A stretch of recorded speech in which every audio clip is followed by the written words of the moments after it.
ज्योतिष सदन केंद्र चैनल पर हमारे आप सभी प्रिय दर्शक गणों का बहुत बहुत हार्दिक स्वागत और अभिनंदन। मेरे प्रिय साथियों, मैं हूं आचार्य पंडित सर्वदानंद शर्मा। मेरी ओर से भी हमारे आप सभी प्रिय दर्शक गणों को बहुत बहुत प्यार भरा नमस्कार। तो साथियों, आज जो हम आपके साथ बात करने वाले हैं, ये आपके अपने मासिक राशिफल के विषय में बात करेंगे, जो कि जुलाई 2026 का है।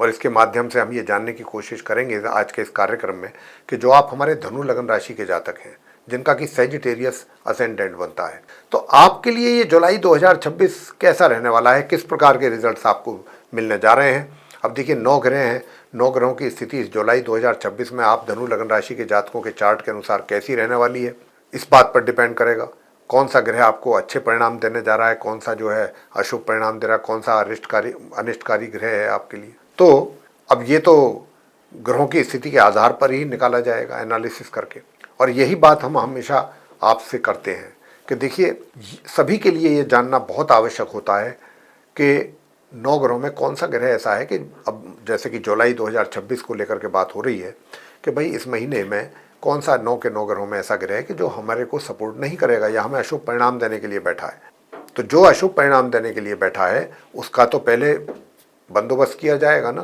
और करना चाहिए भी। अगर हम शांति से रहना पसंद करते हैं, शांति से जीना पसंद करते हैं, और अगर जीवन में अशांति हो जाएगी तो जीवन तो नरक हो जाएगा।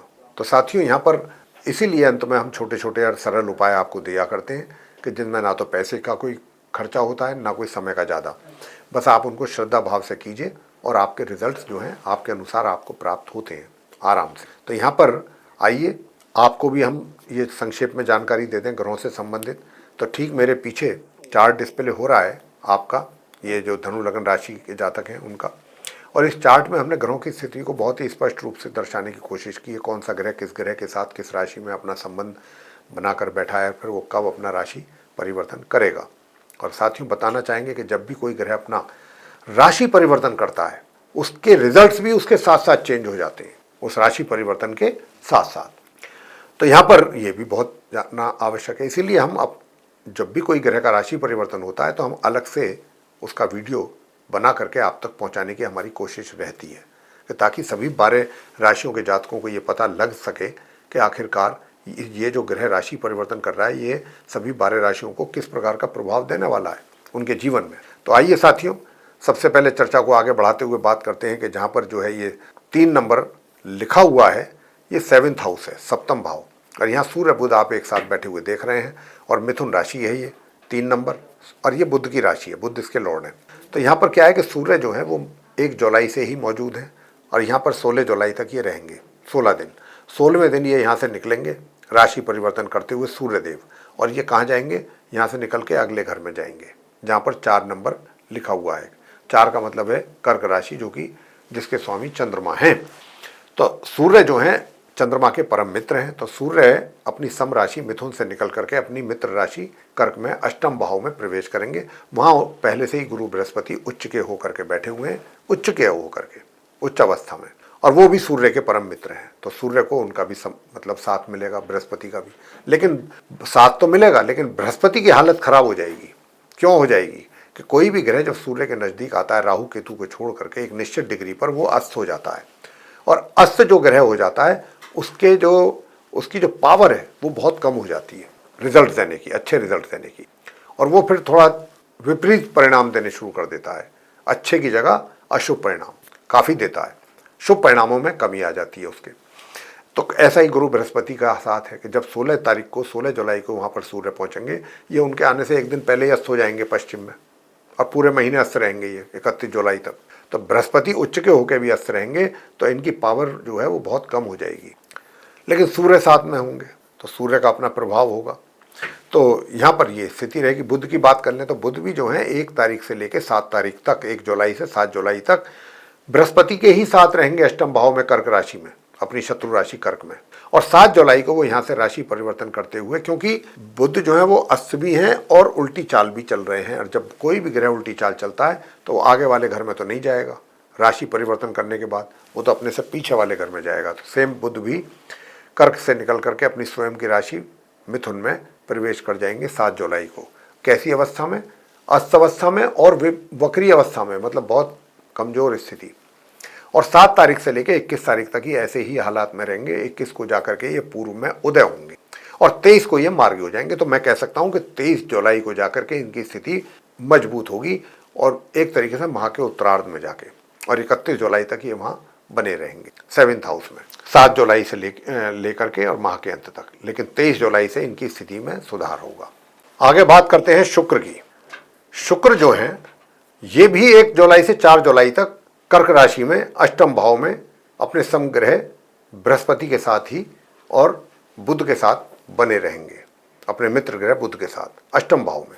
4 जुलाई को ये मार्गी उदित अवस्था में वहां से राशि परिवर्तन करते हुए निकलेंगे कर्क राशि से अष्टम भाव से, और ये आ जाएंगे नवम भाव में अपनी शत्रु राशि सिंह में, जहां पर पहले से ही केतु विराजमान है, और फिर ये माह के अंत तक यहाँ रहेंगे। तो ये शुक्र की बात हुई। केतु की भी कर लेते हैं। केतु जो है ये अपनी शत्रु राशि सिंह में पूरे माह इसी प्रकार बने रहेंगे और 4 जुलाई से केतु शुक्र की युति बन जाएगी माह के अंत तक इसी भाव में, शत्रु राशि सिंह में, नवम भाव में।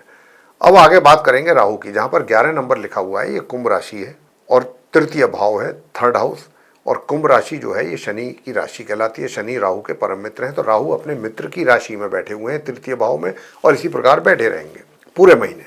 शनि की बात करें तो शनि जहां पर 12 नंबर लिखा हुआ है ये मीन राशि कहलाती है गुरु बृहस्पति की, और 4th भाव है, 4th हाउस में शनि बैठे हुए हैं। ये भी पूरे माह इसी राशि में ही बने रहेंगे। मार्गी, वैसे तो ये माह के आरंभ से मार्गी भी हैं, उदित भी हैं, लेकिन 26 जुलाई को जाकर के ये उल्टी चाल चलना आरंभ कर देंगे शनिदेव।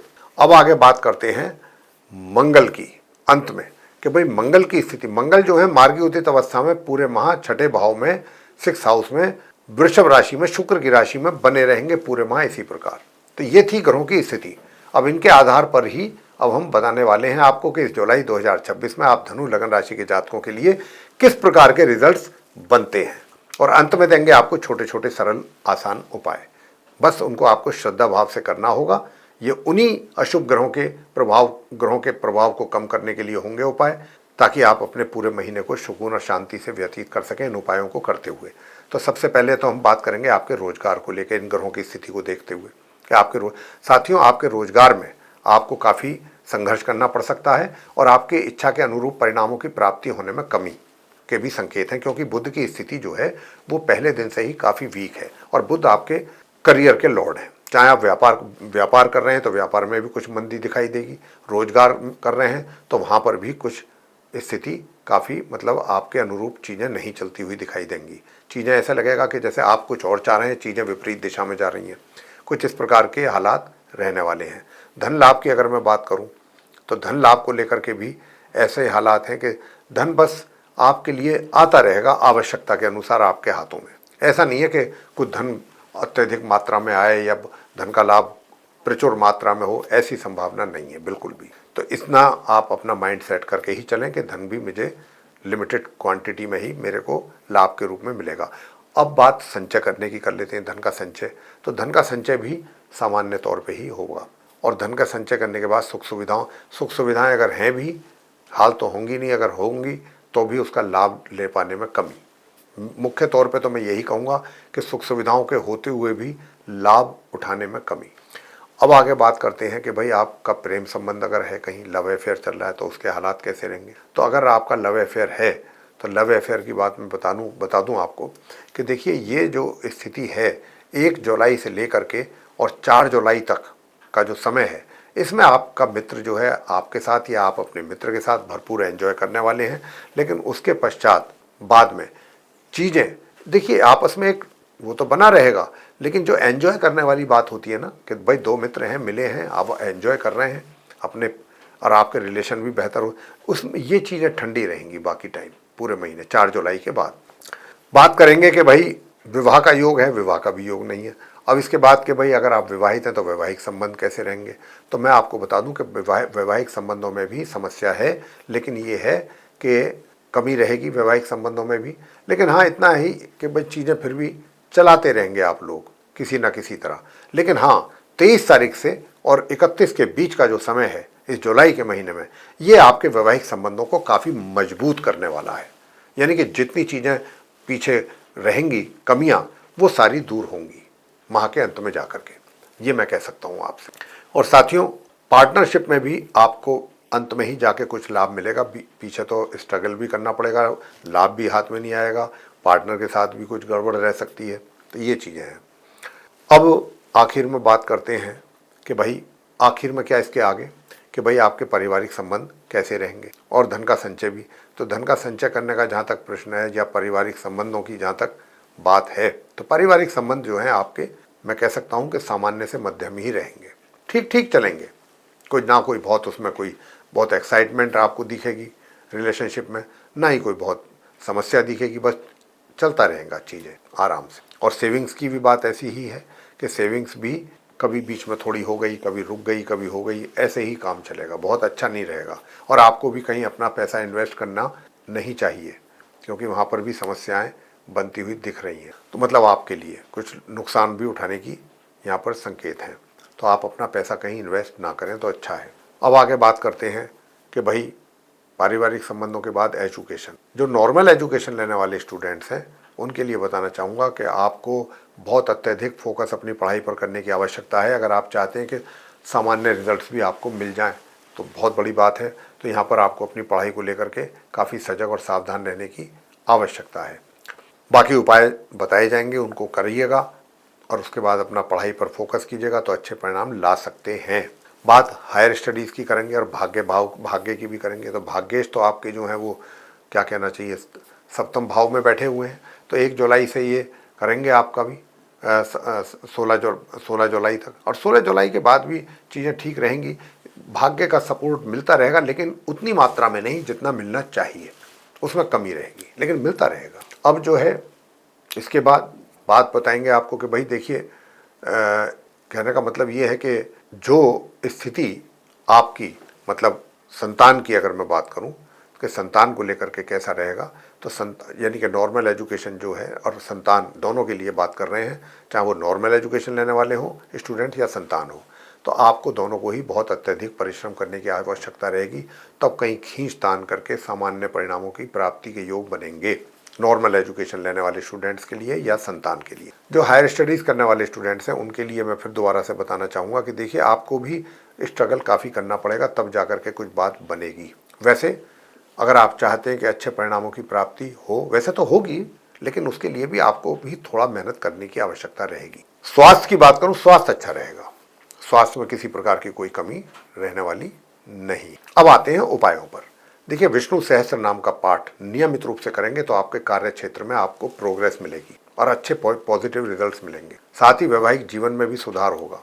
ये आपके लिए बहुत आवश्यक उपाय है विष्णु सहस्त्र नाम का पाठ। और ओम नमो भगवते श्री वासुदेवाय, इस मंत्र का भी 11-21 बार पाठ जरूर करें। साथ ही माह की 16 तारीख से जो भी बृहस्पतिवार आएंगे माह के अंत तक, केले के वृक्ष की पूजा करना आपके लिए बहुत आवश्यक है। मैं तो कहता हूँ शुरू से ही पूजा करें आप केले के वृक्ष की। वैसे तो विष्णु सहस्त्र नाम का पाठ मैंने आपको बता ही दिया है, ये कई परेशानियों का अकेला एक उपाय है जो करने से आपको लाभ मिलेगा, लेकिन माह के मध्य से आप केले के वृक्ष की भी पूजा जरूर कीजिएगा, यह आपके लिए आवश्यक है। और नॉर्मल एजुकेशन लेने वाले स्टूडेंट्स जो हैं इस मंत्र का जाप करें नियमित रूप से, ओम अंग अंगारकाय नमः, एक माला का जाप करना है आप नॉर्मल एजुकेशन लेने वाले स्टूडेंट्स को। तो देखिए पराक्रम भी आपका ठीक रहेगा, सामान्य रहेगा, कोई दिक्कत वाली बात नहीं है। और जो उपाय अब आपको हमने दिए इनको करिएगा तो आपको अच्छा लाभ मिल सकता है। विष्णु सहस्त्र नाम का पाठ आपके लिए मल्टीपल समस्याओं से आपको निकालेगा बाहर। तो साथियों, ये था आप धनु लग्न राशि के जातकों का चार्ट को लेकर के चर्चा जुलाई 2026 की।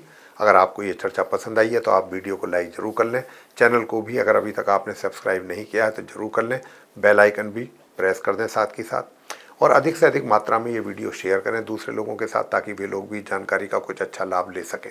और साथियों, अगर आप भी अपने जीवन में किसी परेशानी का सामना कर रहे हैं और अनुभवी ज्योतिषाचार्य से परामर्श लेना चाहते हैं तो आप नीचे दिए गए नंबर्स पर संपर्क कर सकते हैं और अपनी या अपने परिजनों की कुंडली दिखा करके अपनी समस्याओं का आसान समाधान प्राप्त कर सकते हैं।